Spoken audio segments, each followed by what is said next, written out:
Taekwondo అంటే skill ఒకటే కాదు.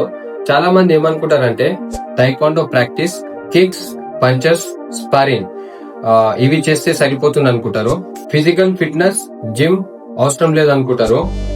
జిమ్ అంటే వెయిట్ లిఫ్టింగ్ చేయడం లేదా మజిల్ బిల్డ్ చేయడం కాదు. కానీ పర్ఫార్మెన్స్ సైడ్ చూస్తే ఫిజికల్ ట్రైనింగ్ లేకుండా హై లెవెల్ కాంపాక్ట్ ఫైట్ కి పాసిబుల్ కాదు. ఫైట్ లో మ్యాటర్ అయ్యేది కిక్ ఎంత స్పీడ్ లో వెళ్తుంది, ఇంపాక్ట్ లో ఎంత పవర్ ఉంది. 3 రౌండ్స్ తర్వాత కూడా సేమ్ ఇంటెన్సిటీ మెయింటైన్ చేయగలమా?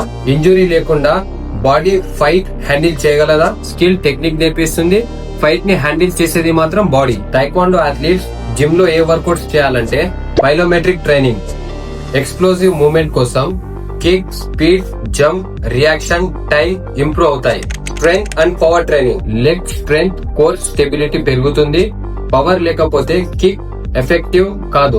Conditioning training, match last stage వరకు ఎనర్జీ డ్రాప్ కాకుండా ఉండడానికి. Agility and mobility training, foot work sharp అవుతుంది. ఈ యాంకిల్, హిప్ ఇంజురీస్ రిస్క్ తగ్గుతుంది.